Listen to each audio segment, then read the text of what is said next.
We have breaking news tonight on a case that has ignited fierce debate across Britain over free speech, political bias, and the power of the state to silence dissenting voices. Let's break it down. But first, hit the like button and subscribe to the channel for more. Lucy Connolly, the mother of two, who was jailed last year over a social media post she deleted just hours later, is set to walk free from prison next week. Her release comes after serving time for a single online statement made in the wake of a horrific crime that shocked the nation. The post was quickly removed, but that did not stop the authorities from prosecuting her under hate speech laws and sentencing her to more than 2.5 years behind bars. In the months since her imprisonment, public support for Connelly has snowballed. Across the country, many have viewed her punishment as a gross overreach, a chilling example of how political priorities can override fairness and common sense. The fact that her words, however controversial, were deleted soon after posting has only fueled the belief that she should never have been jailed in the first place.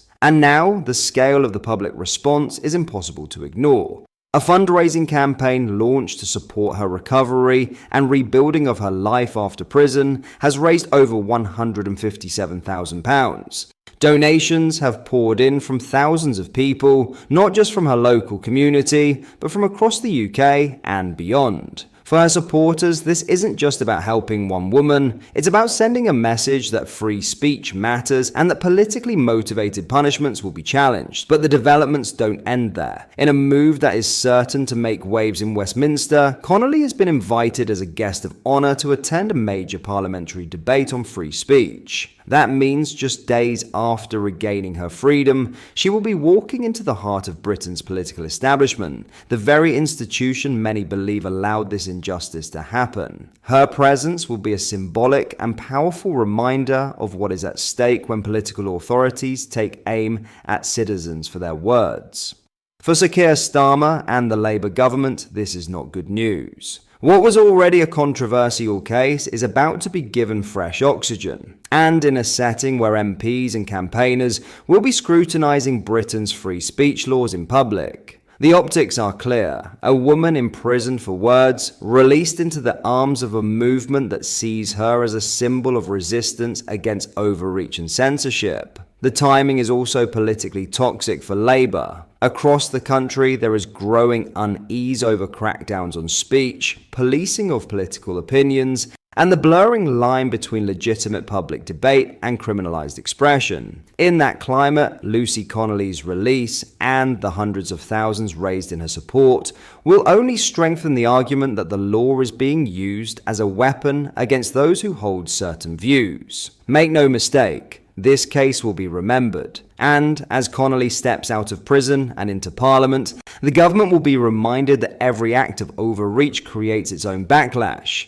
Starmer's administration may have thought this case would be a quiet example to deter others.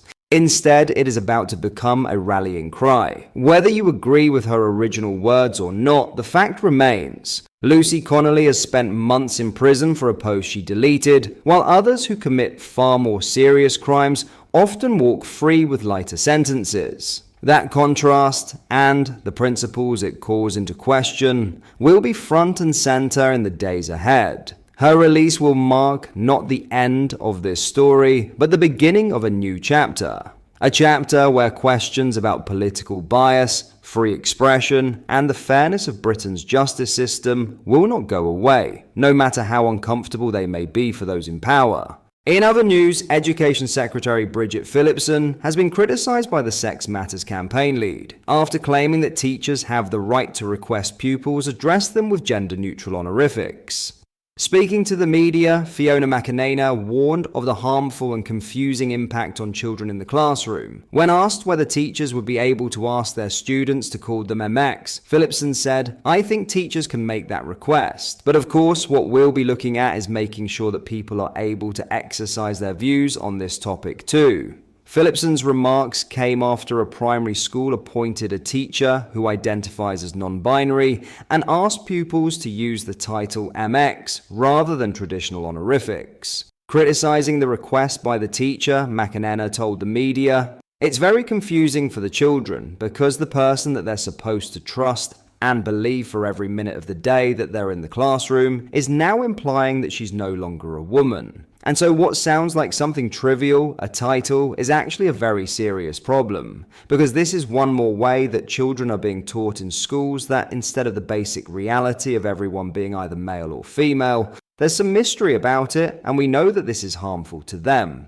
Citing the imminent guidance from the Labour government on such issues, McEnena declared it is urgently needed for schools to help navigate them. McEnena stated, "I think the guidance that's been awaited from the Department for Education is urgently needed because what are schools supposed to do when they have a teacher making these demands? Are they supposed to accommodate the teacher and say children must respect the teacher? Or are they supposed to accommodate reality and say, actually, no, the priorities here are education and safeguarding, and if your identity is that important to you, maybe this isn't for you?" Admitting he is genuinely puzzled by the term MX, host Andrew Pierce asked McEnena what the pronoun means. She responded, "I'm not sure either, but it's hard to keep up, isn't it? Who knows, maybe they've invented a new identity. I think it's a way for someone to say, don't assume that I'm male or female. Women have fought long and hard not to be dismissed, or not to have assumptions made about us because we're female. But the fact is, everybody can see who's a man or a woman. The point is, that shouldn't limit your opportunities. But we shouldn't have to deny reality in order to have opportunities in life, and to be teaching children that this is what's important is just getting in the way of proper education and proper safeguarding." As Andrew argued that it is an obscure woke issue, McEnena concluded, "I think she may have been caught on the hoof. I can't speak for her, but what she really needs to do is think through all the aspects of gender, people's demands, these special demands, and think, what are the implications? What are they saying to children? And they need to come right back to the primary focus of education. And then they'll see there is no room for this sort of nonsense there." In summary, the row over gender-neutral titles in schools has reignited debate on how such matters should be handled in the classroom. Bridget Phillipson's view that teachers can request to be addressed as MX has been met with strong criticism from Fiona McEnena, who argues the practice is confusing and potentially harmful to children. She insists the upcoming Department for Education guidance is essential to clarify schools' responsibilities, stressing that safeguarding and quality education must take precedence over personal identity preferences. For McEnena, the focus should remain on reality and learning, not what she describes as nonsense that distracts from both. What are your thoughts on what we discussed in today's video? Let me know down in the comment section below. If you've not yet already, make sure you do drop a like on this video and subscribe to the channel for more British content. Thank you, take care, goodbye.